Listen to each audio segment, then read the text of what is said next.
बिस्मिल्लाहिर्रहमानिर्रहीम नन्हे टॉपिक ज़मूंग ची दे हगा टेंशन दे दा डायनामिक्स चैप्टर दे पदी की द फोर्सेस खबरी मुंग को दी नमख की मुंग वेट और फ्रिक्शन वी दा डिफिनेशंस मुंग कल हगा द्वाड़ो मियो खास किस्मा फोर्सेस वूस टेंशन ची दे दा हम यो फोर्स दे दा हगा फोर्स दे जे یو ستاره یا یو رسۍ یا یو کیبل یې په هغه ابجکټ باندې لګوي کوم چې دې سره اټیچ شوی وي او دا همیشه پول فورس وي پوش فورس نه وي لکه دا راښکودلو واله فورس وي پوش کولو ټېل وهلو واله فورس نه وي مثال په طور لکه دا کتاب دی دا زه اوس پوش کومه او دا زه اوس پول کومه نو دا ټینشن چې دی دا پول فورس دی مثال په طور دا یو ابجکټ دی چې دا موږ دې رسۍ ته تړلی دی نو دې ابجکټ دا ویسټ چې دی دا په لاندې باندې د تللو کوشش کوي خو دا رسۍ چې دا په دې کې یو فورس ډیولپ شوی دی چې دا لاندې تلو ته دی نه پرېږدي او دا په له پاسه باندې په دې باندې فورس لګوي نو دا په دې رسۍ کې چې دا کوم فورس پیدا شوی دی او دا ویټ لاندې تلو ته نه پرېږدي نو دغه قسمه فورس ته ټینشن فورس وایي دا ویټ او دا ټینشن اوس د یو بل برابر دی نو دا ابجکټ چې دی دا په ځای باندې ولاړ دی ټینشن چې دی نو دا په ټي باندې ظاهریږي بیا اټوډ ماشین وس پولی چې دا یو داسې سمپل ماشین دی چې فورسز د ډایرکشن چې دی هغه چینج کوي مثال په طور مونږ دا ماس په بره باندې بوتلل غواړو نو مونږ څه وکړو مونږ په دې ماس باندې په ښکته باندې زور وکړو نو مونږ په دې باندې په ښکته زور وکړو او دا ماس چې دی دا په بره باندې لاړ شي نو دا کمال د چاو دا د دې پولي کمال و نو پولي چې دی دا فورسز د ډایرکشن چې دی هغه چینج کوي وس داسې یو قسمه پولي چې هغه فرکشنلیس وي او د هغې ماس نه وي نو په دې باندې مونږ داسې یو دوه ماسز زوړند کړو چې د هغې یو ماس زیات وي او د یو ماس کم وي یو ماس زیات وي او یو ماس کم وي او دا مونږ په یو فرکشنلیس او په ماسلیس پولي باندې د رسۍ په ذریعه باندې زوړند کړو نو داسې قسمه ارینجمنټ ته اټوډز ماشین ویلی شي نو کله چې مونږ دا دوه باډیز یو بل سره کنیکټ کړو او په دې یو باډي باندې مونږ فورس اپلای کړو نو دا دواړه باډیز په اکسلریشن باندې روان شي د دواړو باډیز کې اکسلریشن پیدا شي نو فرض که دا M1 باندې مونږ فورس اپلای کړو نو دا M1 به هم په اکسلریشن کې شي او دا M2 به هم په اکسلریشن کې شي خو په M1 کې چې څومره اکسلریشن وي نو هغومره اکسلریشن به په M2 کې هم وي او په دې سټرنګ کې چې څومره ټینشن وي نو هغومره ټینشن به په دې سټرنګ کې هم پیدا کیږي دا اټوډ ماشین موږ له راکړی دی اوس موږ معلومو چې اکسلریشن به په دې کې صحیح او ټینشن به په دې کې صحیح نو ګورئ دا موږ سره یو غټ ماس دی M1 او دا موږ سره یو وړوکی ماس دی M2 موږ مخکې ویلي وو که نه چې پولي نه چاپېره دوه ماسز یو غټ یو وړوکی نو دې قسمه ارینجمنټ ته اټوډز ماشین وایي نو دا موږ سره اټوډز ماشین دی نو دا M1 چې دی دا به په ښکته باندې راځي ځکه چې د دې ویټ زیات دی نو دا په ښکته راځي او دا M2 چې دی دی به په بره باندې ځي ځکه چې د دې ویټ کم دی نو د دې ویټ چې دی هغه موږ سره دی M1G او د دې ویټ چې دی هغه موږ سره دی M2G نو د دې ویټ د وجې به په دې کې ټینشن پیدا کیږي او د دې ویټ په وجې به په دې کې ټینشن پیدا کیږي نو دا دواړه ټینشنز چې دي دا به سیم وي په اټوډز ماشین کې دواړه طرف ته ټینشن سیم وي او دواړه طرف ته به اکسلریشن هم سیم وي نو اوس چونکې دا به په ښکته طرف باندې راځي نو د دې مطلب دا شو چې په ده باندې به نټ فورس لګي په ده باندې به نټ فورس لګي ځکه چې په ده نټ فورس نه لګي دی نو د به کې به اکسلریشن نه پیدا کېدو خو چې دی اوس په ښکته باندې راځي د دې مطلب دا شو چې په ده نټ فورس لګي او هغه فورس په ده څه برابر وي ګورئ په ده باندې دوه قسمه فورسز دي یو ویټ چې دی هغه په ښکته عمل کوي او ټینشن چې دی هغه په بره عمل کوي نو دی په ښکته روان دی د دې مطلب دا شو چې په ده باندې ویټ زیات دی نو په دې په ښکته باندې راځي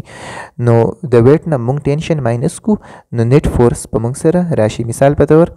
که ویټ موږ سره 4 نیوټن دی او ټینشن موږ سره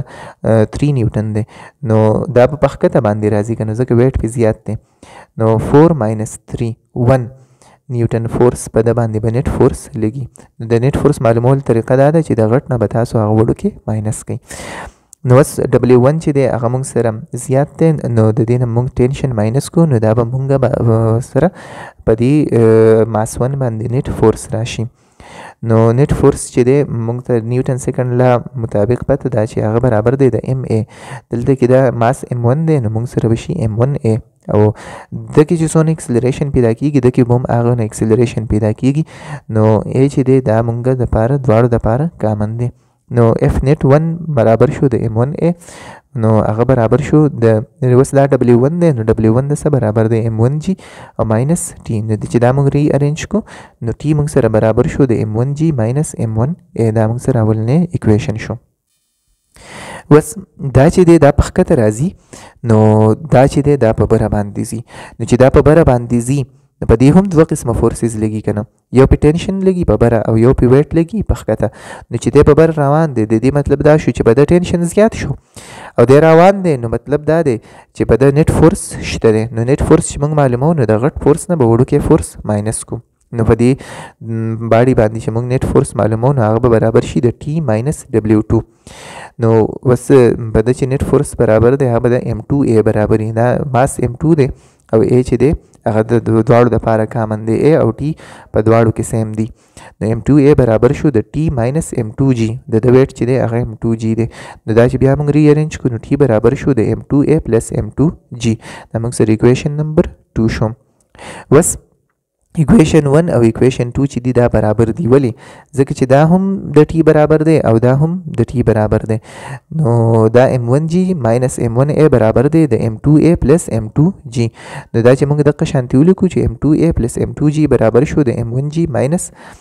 M1A. نو دا چې دا موږ ټول ری ارینج کړو نو موږ سره به A معلوم شي.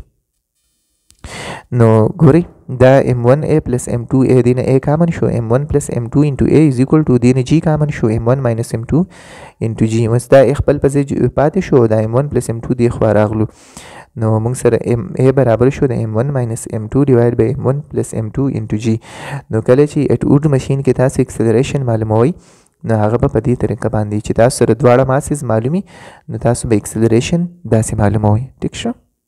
نو تاسو اوس دې د سوچ وکئ که فرض که دا ماسز دواړه سیم وي که دا ماسز دواړه سیم وي نو دا فرض که 2 کیلوګرام دی او دا هم 2 کیلوګرام دی نو دا 2 ماینس 2 0 شو 0 ډیوایډ بای انیثینګ از ایکول ټو 0 او بیا چې هغه ملټیپلای بای جی شي نو بیا به څه شي 0. نو چې کله دواړه ماسز سیم وي نو اکسلریشن به پکې نه وي خو اټ وډ ماشین کې یو ماس کم وي او یو ماس زیات وي نو په دې وجه پکې اکسلریشن پیدا کیږي. او د اکسلریشن چې په اټ وډ ماشین کې معلوموي د هغې اکویشن دا دی او د اکسلریشن د معلومولو لپاره چې کومه طریقه ده چې اکسلریشن د اکویشن معلومولو لپاره نو هغه دا ما تاسو ته وکړه. دوباره یې ځان له وګورئ. بس الیویټر چې دی دا هم یو قسمه اټ وډز ماشین دی. په دې کې یو کاونټر ویټ یو کې هغه کیجي په هغې کې چې خلک وردیږي که نه او یو دا بیا په رسۍ ته تړلی شوي او هغه رسۍ بیا د پولې نه چاپېره شوي او د رسۍ بل طرف ته کاونټر ویټ وي. نو څنګه چې موږ دغه طریقه ووایو نو هم دغه خو دې کې بیا موټر لګېدلی نو کله ښکته کولی کله بره کولی نو هغه موټر بیا هغه ایډجسټمنټ پکې کوي. نو چې موږ ټینشن معلومو په دې کې نو ګورئ موږ په اکویشن 1 کې یا په اکویشن 2 کې د اکسلریشن دا ویلیو پټ کو. نو اکسلریشن دا ویلیو چې موږ په اکویشن 1 کې پټ کوو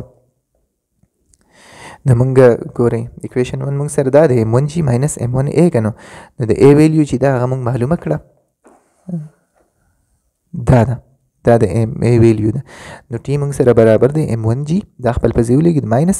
M1 دا خپل په ځای د A په ځای دا ویلیو M1 ماینس M2 ډیوایډ بای M1 پلس M2 انټو G. نو اوس دا دواړه یو بل سره ماینس کې دي که نو ماینس چې تاسو کوئ نو اول به څه والی LCM نو LCM موږ سره M1 پلس M2 شو او د LCM په کار دی چې دا ایډیشن تاسو له راځي نو دا چې وکئ نو موږ سره T برابر شو 2 M1 M2 ډیوایډ بای M1 پلس M2 G. نو چې تاسو په اټ وډز ماشین کې ټینشن معلوموئ نو د هغې طریقه دا ده اکسلریشن چې معلوموئ نو د هغې اکویشن دا دی او د ډیرایف کولو طریقې په کار ده چې تاسو یې زده کړي. دا اوس په اټ وډز ماشین باندې یو موږ سره پرابلم دی. نو د M1 هم موږ له راکړی دی M2 هم موږ له راکړی دی او موږ ته وایي چې تاسو اکسلریشن معلوم کړئ او ټینشن معلوم کړئ. نو د اکسلریشن او د ټینشن د دواړو موږ سره اکویشنز شته په هغې کې تاسو پټ کړئ نو تاسو ته به انسر راشي. دا اکزامپل ځان له په خپله باندې وکړئ. او دا اسایمنټ دی نو دې کې هم M1 هم موږ لره کړی M2 هم موږ لره کړی دی نو اکسلریشن او ټینشن دواړه معلومول دي اسانه طریقې ده بس اکسلریشن چې معلوموئ نو د دې کې به پټ کړئ او ټینشن چې معلوموئ نو په دې کې به پټ کړئ تاسو سره به ټینشن او اکسلریشن دواړه راشي